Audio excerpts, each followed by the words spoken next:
What if an emergency happened right now, guys? No phone, no power, just you with whatever skills you've got.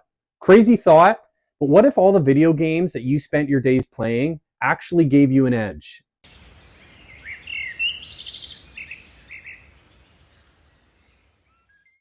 What's going on there, YouTube?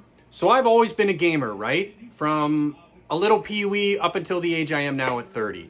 Whether it be Black Ops, Zombies, Call of Duty, Fortnite, all those types of things. So one of the main reasons I've always played video games is I always treat it like a real life event. And I think to myself, what if this was happening right now? What if a zombie came through this window and I've got to repair it? What if, I get drafted to the Canadian Army and I need to pick up a weapon and learn how to use it? I like to try to relate all the games that I play to a potentially real life situation. Maybe that doesn't apply as much when I was a little kid playing Super Mario Bros. And I'd be jumping down tubes, or I'd be playing N64, Zelda, that kind of thing. Maybe it doesn't apply as much, but as I got older, I saw how these games could possibly relate to real life. And on top of this, playing games is just super fun. It takes you away from real life. It gets your head out of negative spaces. And I think everyone should play a video game or two in life.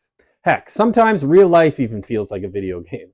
I think one of the main types of games I played would be zombies. Maybe a little less likely that that's going to happen, but with the way the world's going nowadays, this kind of thing can happen.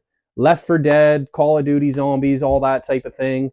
Dead Island, anything that incorporates an apocalyptic scenario with flesh-eating monsters.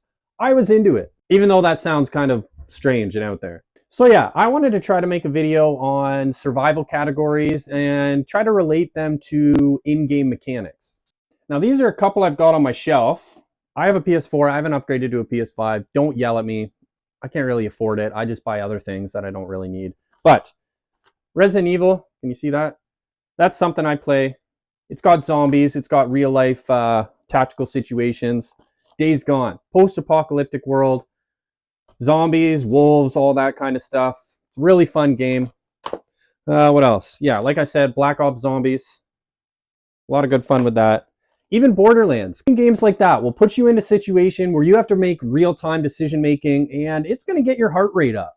I remember growing up playing the Black Ops Zombies. I would never want to play alone because it was so creepy. I'd be in a dark basement, everything would be dark, and I'd have zombies on the TV. I would make my sister or brother come down and play with me because I admit it, I like to think I'm a tough guy, but I'm not playing zombies by myself. No, I don't want to die. So let's get into some categories. What are we talking about here? Okay, so let's look at real-world survival skill number 1, resource management. I'm sure you could think of plenty off your head that has to deal with resource management. It's a really big aspect in video games, but let's start off with the main one, Minecraft. Scavenging wood, crafting materials. You need to spend hours of the day just going out and getting wood so you can build things. Let's look in real life. I'm out in the forest. I need to make a house. I need wood.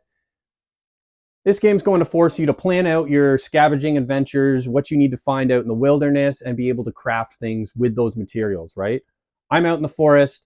I need a hammer. I found a stone. I'm going to spend 2 hours making this stone into a hammer, that kind of thing. Let's look at The Last of Us. I know it's a really popular show now. It's also a popular video game. I haven't played it, but I've definitely watched the series, and season 2 is starting right now, which looks really insane. So yeah, Last of Us. Main thing you're doing in there, crafting med kits, limiting ammo. Crafting med kits. I'm in a setting where I have some sort of sickness going on.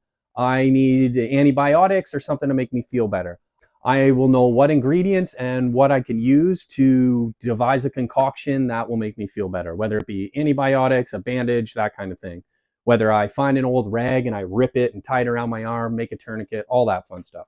And limiting ammo. Obviously, this is going to be a big one in the apocalypse or if the grid goes down scenario. Hopefully, it doesn't get to the time where you're going to need ammunition for any certain things, but everyone needs to know to limit ammo. If you're hunting in the forest, you're hunting birds, you're hunting fish, I'm not going to pull out my 12-gauge 3-inch shell shotgun and use it. I'm going to learn how to use a bow. I'm going to learn how to use a fishing rod. All that kind of stuff ties into limiting ammo and knowing the type of ammunition you're going to use. So yeah, gamers are trained to scan their environments, manage their inventory, and think 5 steps ahead. This is real prepper energy. Real world survival skill number 2, tactical thinking and movement. I know right away you're thinking of your first-person shooters, Call of Duty. What about PUBG, Escape from Tarkov, all those kind of games?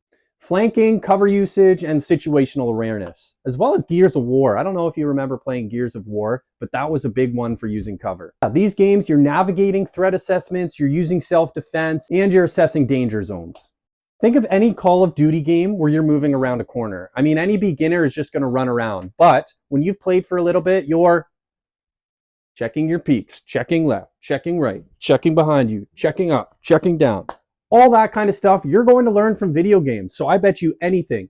You took gamers with zero training, not fitness. What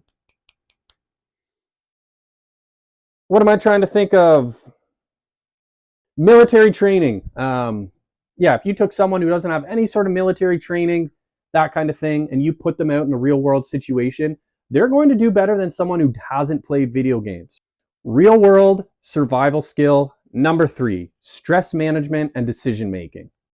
This category fits perfectly for fast-paced shooters and horror games. Everyone's played a survival horror game where they know there's a monster in the end of the room and they've got to get there for whatever reason. There's a hot coffee waiting for them, and that's their checkpoint. That's their objective that they have to get to. And they're thinking through their head, okay, if I go in here, I go left, it's going to be right. I can run this way. I don't even have to look. I don't even have to open my eyes. And before they go in, they're just sitting there. Dun, dun, dun, dun, dun, dun. But seriously, these games teach you to stay cool under pressure. You do this so many times. You're in Call of Duty, you respawn, you come back on the map, and you go over and over and over. Your heart, your brain, all that kind of stuff, your dopamine receptors, they get used to that fast-paced environment. So when something happens in real life, you're not going to panic right away. You're going to stay cool under pressure. Let's look at it in real life. You get in a car accident. You have a first aid procedure that you need to do. You get lost in the woods. You can just think, okay, well, I've played this episode in my video game, so if they do this, they look for a river, they find water, they generally go down the river until they find a village. Or, okay, this guy's bleeding out, there's a cut on his arm, I'm going to grab my belt, tie it around his arm, make a tourniquet. I learned that in, Fortnite. All in all, if you have a problem dealing with stress in real life situations, I challenge you to pick up a video game that induces stress so you can get used to that and end up coming out above. Survival skill number 4, map reading and navigation. DayZ, Arma, even GTA with GPS. These things relate to the real world when you're using a compass, you have terrain awareness and looking at the landscape ahead of you and basing your decisions on what lies ahead. Here's another challenge for you. Take a drive to somewhere you've never been before, whether it be down old back roads, down a trail, but don't use your phone. Don't use anything electronic. Pull up your map, pull up your paper map and see if you can get there. It'll show you how difficult it is to actually navigate when you're not relying on electronics. This is one big thing I keep in my car because, yeah, you could break down, your phone be dead, no service, and you don't know where you're going.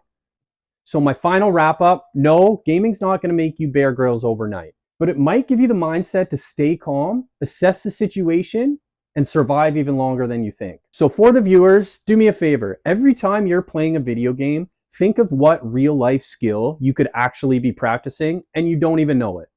All right, I'm off to go play some Cake Boss number 2 to practice some real life survival scenarios. Thanks for watching. We'll see you in the next one, guys.